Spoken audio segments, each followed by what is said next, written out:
Okay, Yeah. Wonderful. So great, thanks, Jack. So we're live with Jack Spira, who's a old friend of mine, and we're very excited to be able to do this video interview with him. Jack, welcome to the Guitarbench interview. Thank you, Terence. It's good to see you again. Yeah, likewise. So let's get into it, and you know how you got started with guitars. I started in high school, I guess, end of high school, and after high school, I just got into it as a teenager. I don't know how to tell this story. I just sort of started doing it when I was young. I never expected to make a career out of it. And with the support of my mum and dad, I was able to get some training in England at the London College of Furniture. I'm English by birth anyway. That's where I met you, I think, years ago, maybe. So that really got me going to London College of Furniture. And once I came back to Australia a few years after that, kept going at it. Just kept going at it because I enjoyed it. I guess something else had come up.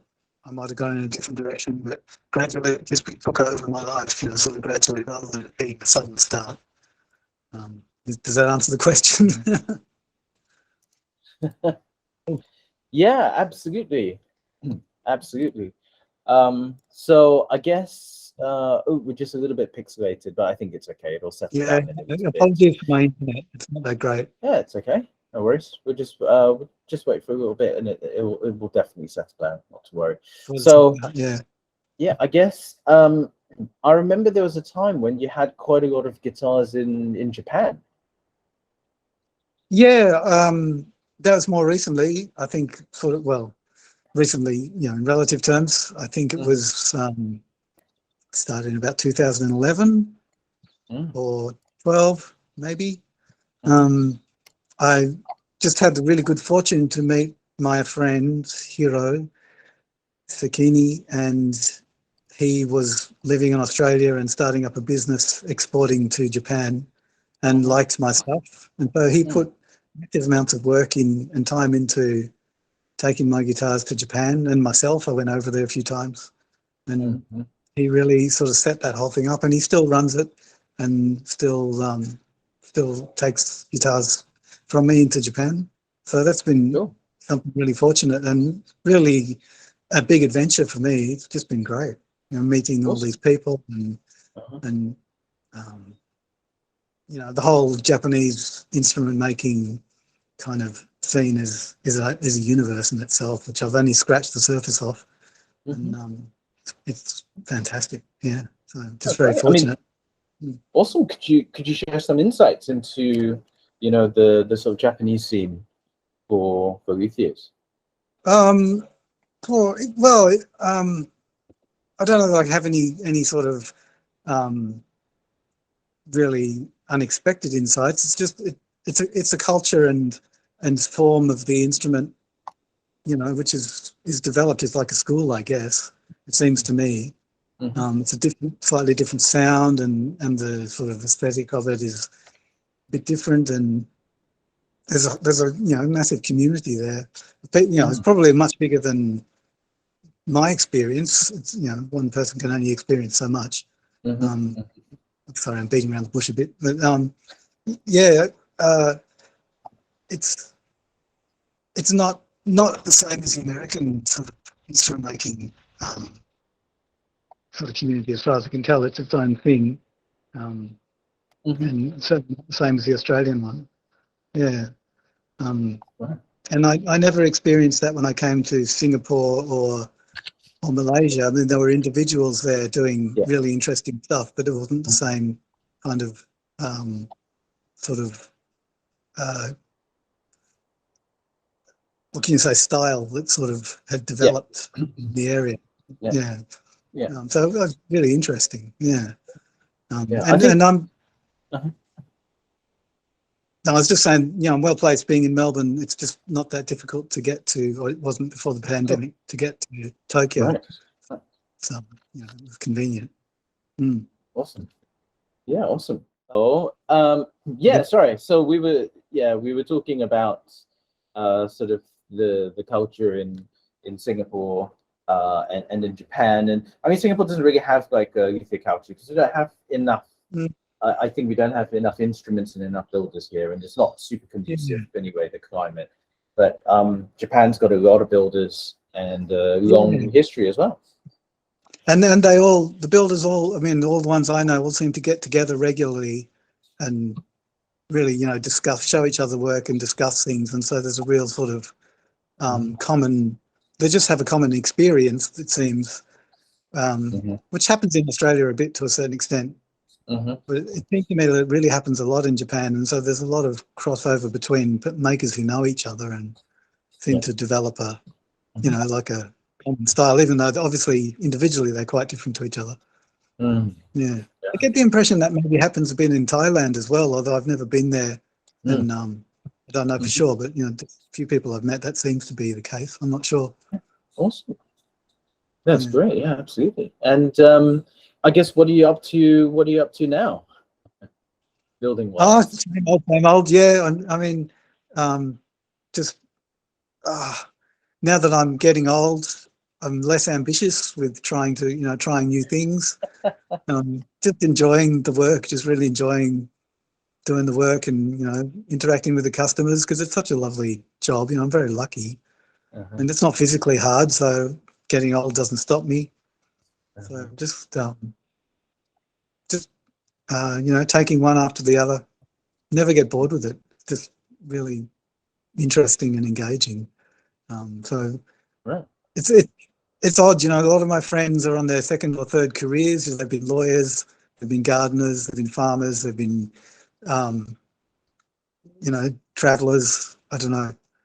I've just done the one thing my whole life. Right. Yeah, no. Yeah, no, absolutely. I mean, in terms of, you know, what you're doing now, I guess, are you, you know, are you taking off orders? You know, is it mostly guitars, or are there a lot of bazookas as well? That comes and goes. It's always mostly guitars.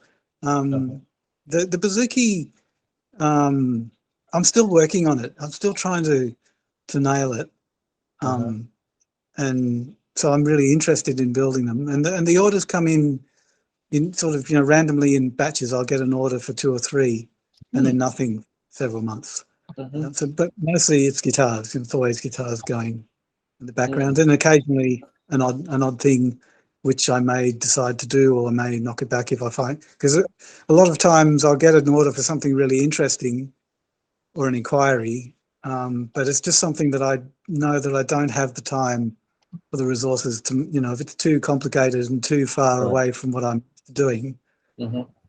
I could do it in theory, but it's just going to take forever. So I usually sort of say no, or you know, explain that I just don't have the resources. When I was younger, I might have taken it on and you know, really tried to nut it out.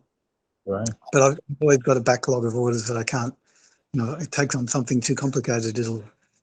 Other people will just be waiting forever as well. Yeah, absolutely. So I try and keep it to what I know.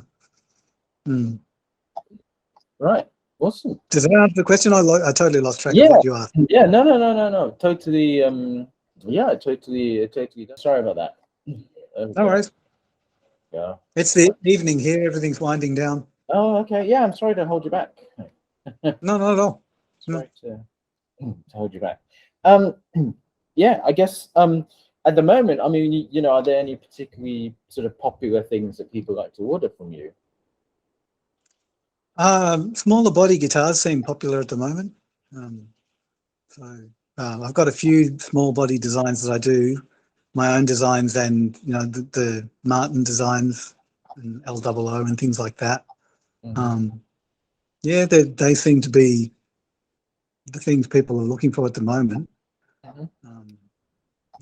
I've no idea why. Sometimes it's 12-string guitars. You know, I haven't done any of them for a while, but I'll get a batch of orders in for 12 strings or something, and from completely different parts of the world. So not people who know each other. Yeah, yeah. I mean, yeah, it's and I must have said this many times. I reckon that there's a lot of really good tone woods in Australia. Some of them are commercially viable, which is probably why you see quite a lot of Australian blackwood around. Mm. But you know, the other thing, but there's lots of other very good, potentially good tone woods, right? From Australia, I guess, maybe because some of them are not commercially viable, it's difficult to get your hands on a lot of them. But I always felt that there's a lot of potential. I mean, there's even topwoods, bunya, king billy pine, huon pine, but I don't see those becoming, you know, sort of mainstream. And I mean, you know, is it the commercial availability, or is it just because people like something more traditional? In terms of the supply, or in terms I of suppose what just in terms of the use, you know. I don't know. I think there's a lot of people in Australia who do use them. I think it's probably the customers not wanting them. Like mostly it's guitar buyers who don't want to buy an instrument made out of something that they don't know what it is, because it's not something they've ever heard of. I think there's a lot of things I could say about that. You know, Australian wood for guitars, like you say, there's lots of it that would be quite suitable. But that's probably true in lots of parts of the world as well. In North America, obviously they use a lot of different woods, but there's probably a lot of others that they could use and don't. I'm guessing it's because they don't sell. But you know, the customers buy them. Yeah, I don't know, because Laurie Williams down in New Zealand's made his mark with his Cowrie guitars, right? Like, Yeah.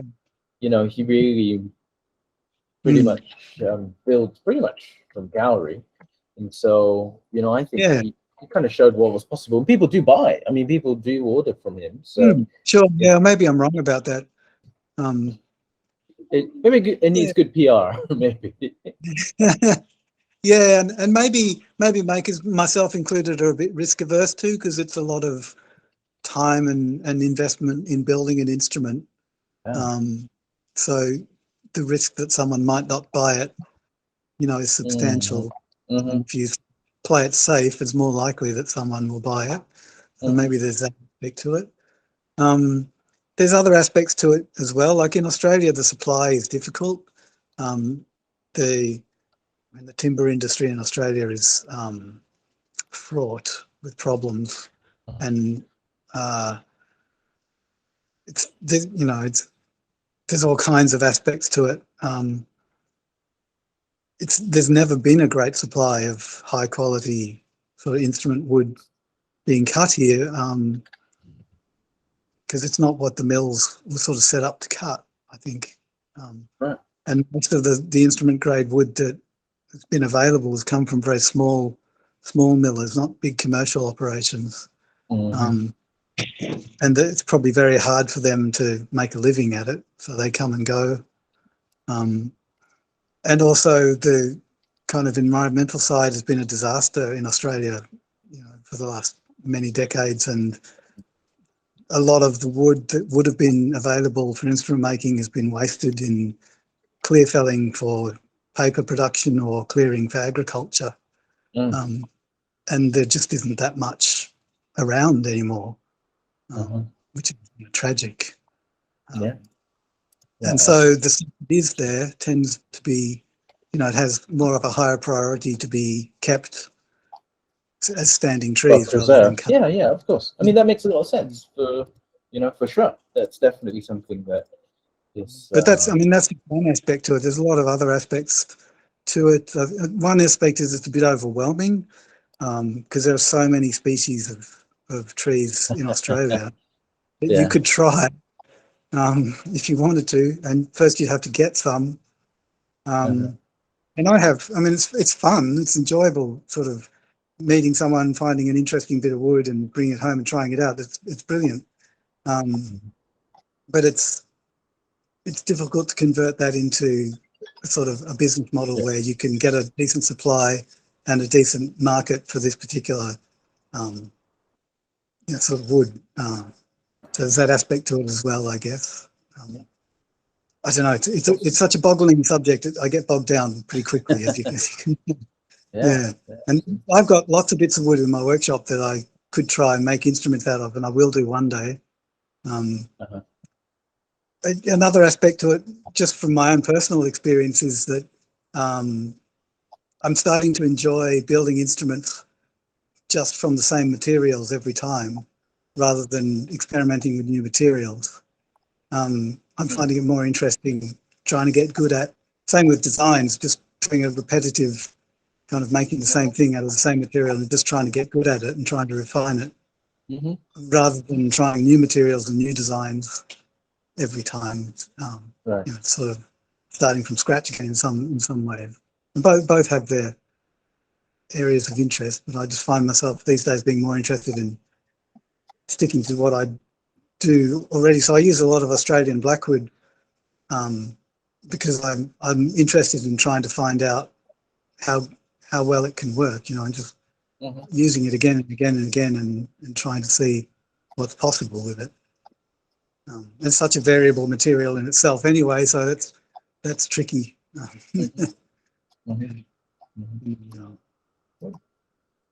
Yeah. Great. It is interesting. And also the other aspect of using new materials in general, I guess, is one tends to get a different sound slightly. So, you know, if you think of a traditional sounding instrument, whatever that might be, is that what you're trying to produce or something new? And if it's something new, what is it that you're trying to produce? You're just sort of trying new things. I find it very hard to get into my head exactly what sort of sound I'm trying to create. And it's fun sort of making something and seeing how it sounds and going, oh yeah, that sounds good. I like that. But that's a different idea to sort of having an idea of a sound and trying to achieve it. And I find it's easier in that case to refer to existing instruments, which tend to be made from certain materials. Yeah, I don't know. Yeah, I've lost my confidence as I get older. I think I used to think I knew what I wanted to do. Now I don't. Right. Yeah. I think it's just the more experience you have, and the more you actually know, you then now understand how much you kind of don't know, right? Not to say you don't know anything, but like the more you learn, the more you realize actually that the less you actually know. Just scratching the surface. Yeah, so that's definitely something that's that I've discovered anyway, and so great. And I suppose we're coming perhaps towards the end. So yeah, awesome. Well, maybe just to round things off a little, let me just ask, what's next on the horizon for you? Oh, more of the same. I'm just going to keep going until I'm too old. Yeah. Awesome. So great. Well, really look forward to seeing more instruments from you, and we've got to catch up again one of these days to showcase some of your instruments on the video. And yeah, all the best. Yeah, thanks, Terence. I appreciate it. Thanks a lot. Cheers. Okay. Bye-bye. Bye.